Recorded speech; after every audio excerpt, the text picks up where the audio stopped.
Hello watch enthusiasts and welcome to Watch Chronicler.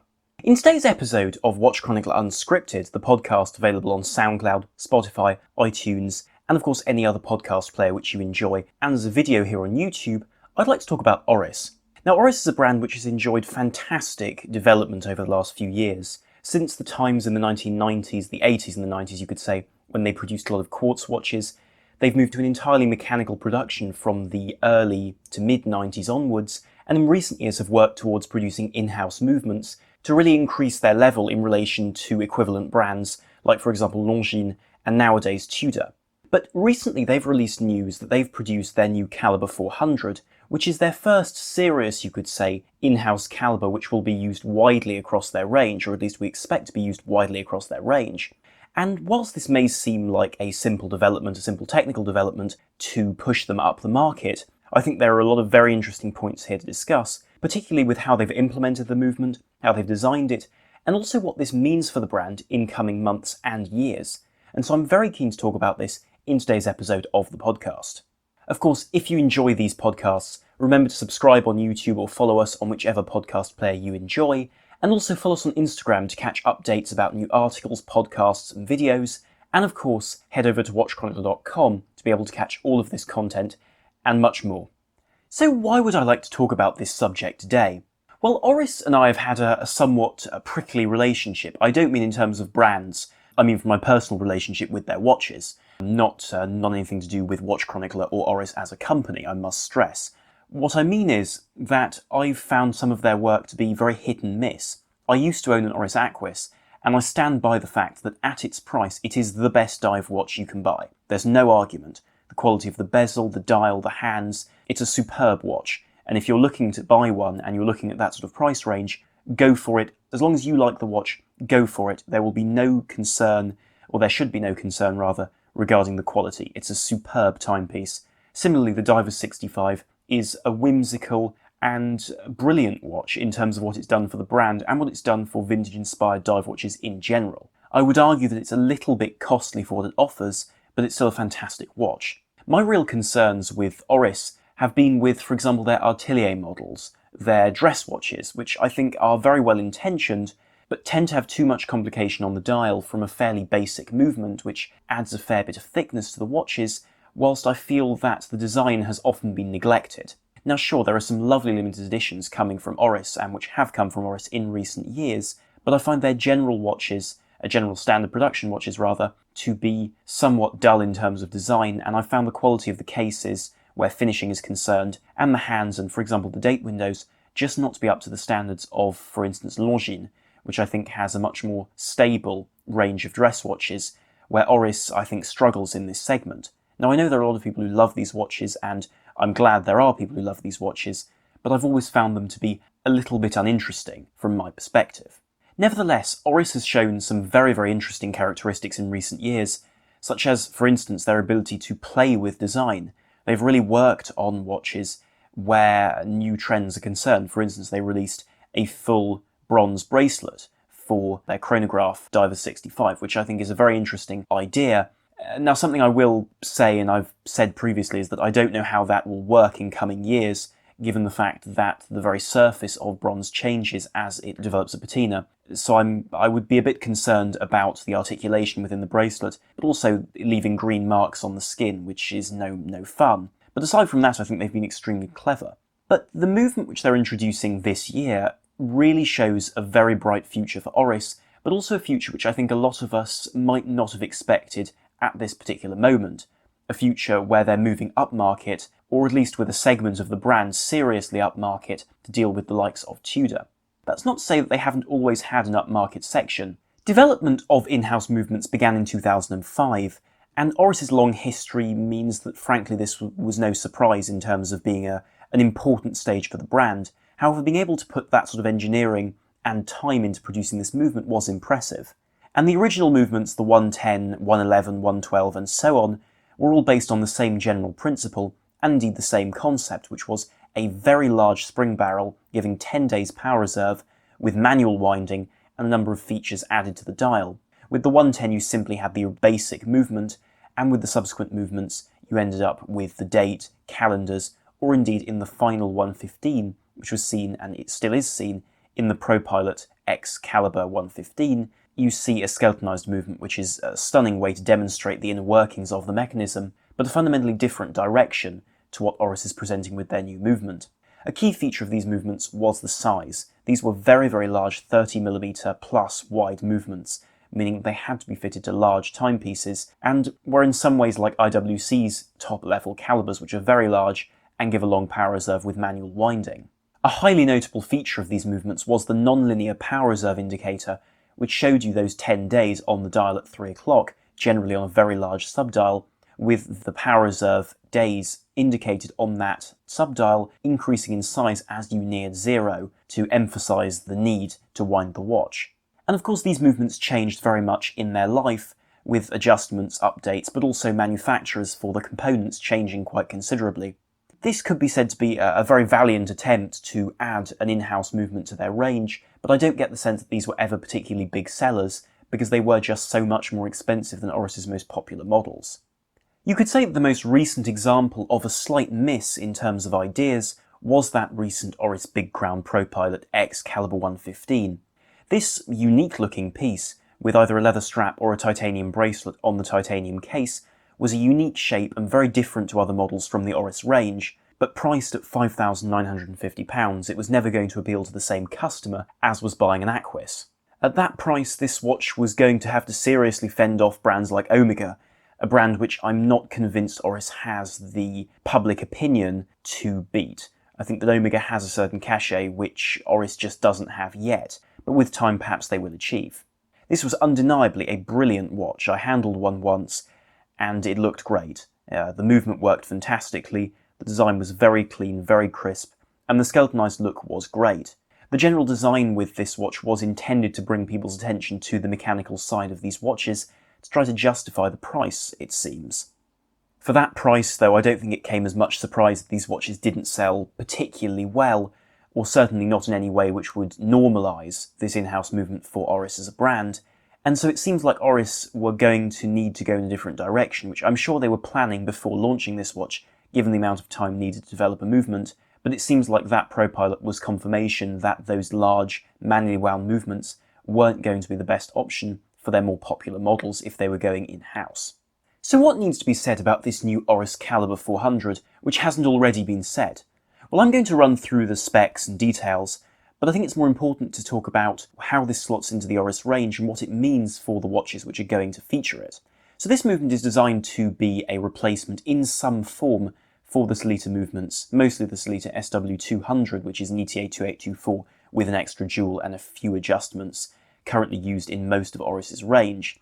Now, they have stated that this isn't a movement which is going to replace those Sellita movements in the whole of the Oris range, but I think it's fair to say that they must have intentions of at least reducing the number of Sellita watches they produce in favour of these more expensive and more technically minded watches. It's also worth noting that the aim of this movement is very, very different to those manually wound in-house movements, which are still being produced by the brand, but are just a different sort of mechanism and different sort of idea altogether. These are not meant to be high horology or even particularly luxurious. They're designed to be tough and very much up to modern standards. This is much more of a Tudor in-house movement competitor than something designed to take on something from Omega. These are not movements which stretch complications too far, but they're movements which are designed to be tough, and for these movements have a 10-year service interval, which is phenomenal. On a lot of counts, this movement simply takes what is already provided by those Sellita movements and integrates it into a different format. So this is still an automatic movement with manual winding and automatic winding, which runs at 4 Hz or 8 ticks per second, and it also has a very conventional sort of automatic winding. Crucially though, this movement winds unidirectionally, not bidirectionally like that Sellita.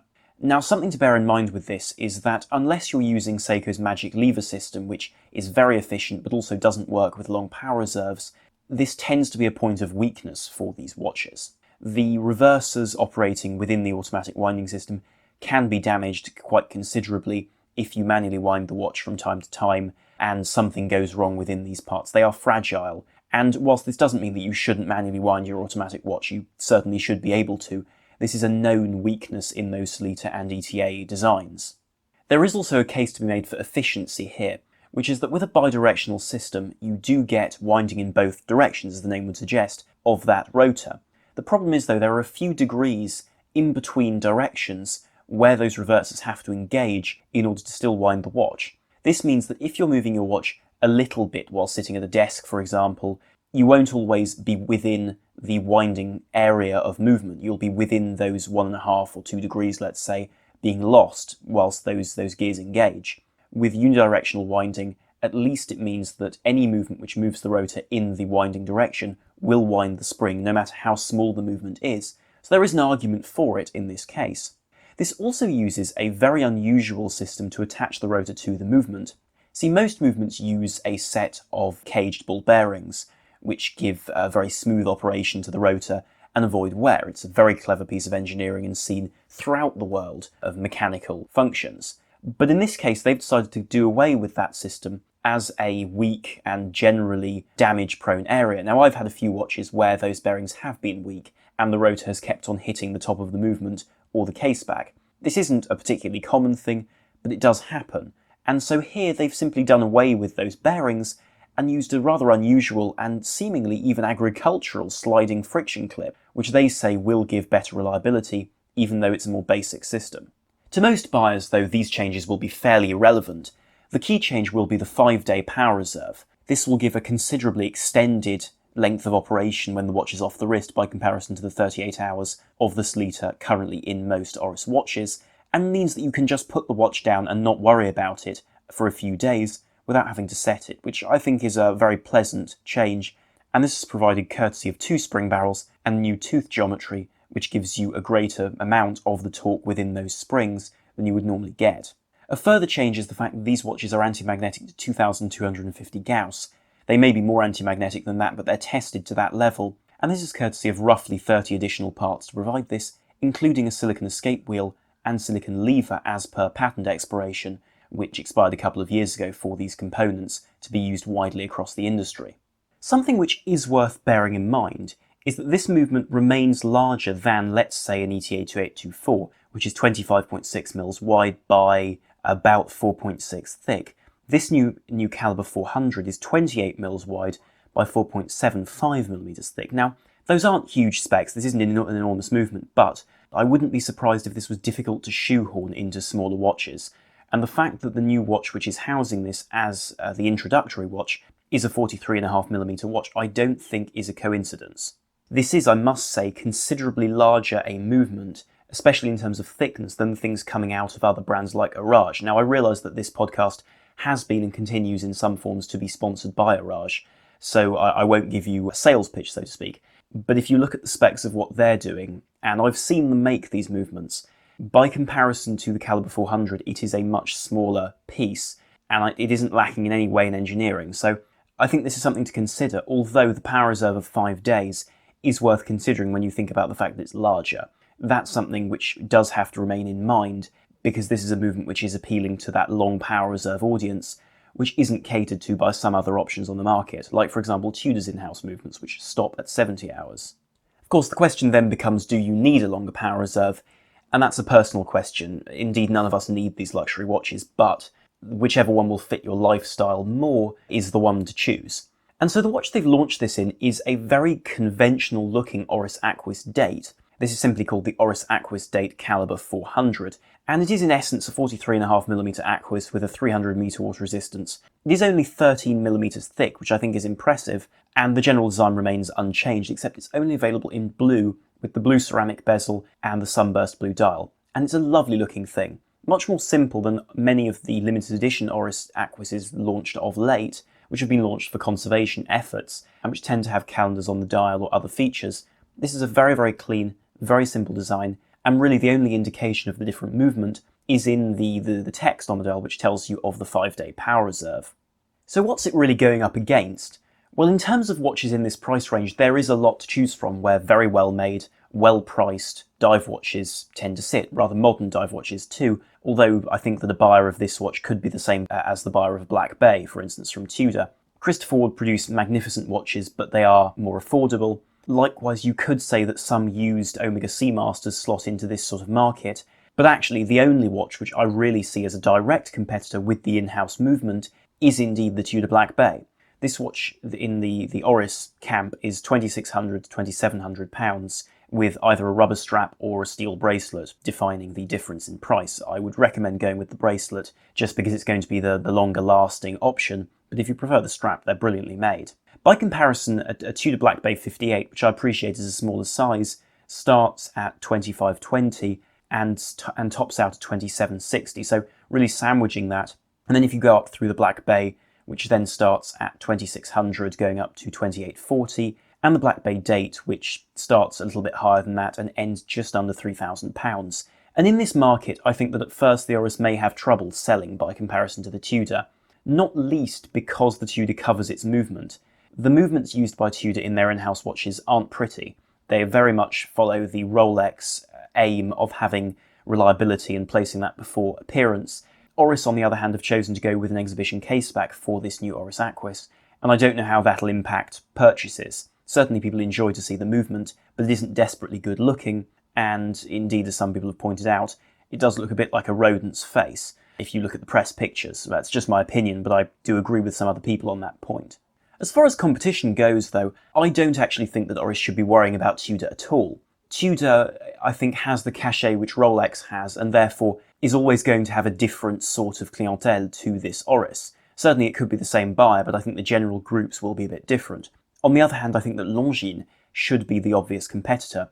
Sure, they use ETA-based movements, but they add the silicon components, which the Swatch Group have rights to, and in fact the Swatch Group have rights to silicon springs long before the patent expires in 2022, which is when Oris will, at the earliest date, I reckon, be able to fit this, if they choose to. So that's something to bear in mind. But Longines are very much pitted against Oris in the sense that the Hydra Conquest is, I think, a less desirable watch than the Aquis, but conversely their vintage dive watch offerings are, I think, more premium than the Diver 65. So there's competition here, and I'll be very excited to see how this new Caliber 400 changes that.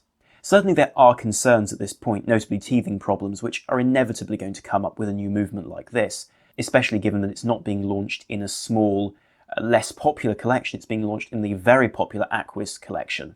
That's the opposite to what Rolex do, where they will launch a new movement in a far less desirable collection to try it out in small numbers through the general public's use before putting it into, let's say, the Submariner. But in this case here, Oris have done the opposite.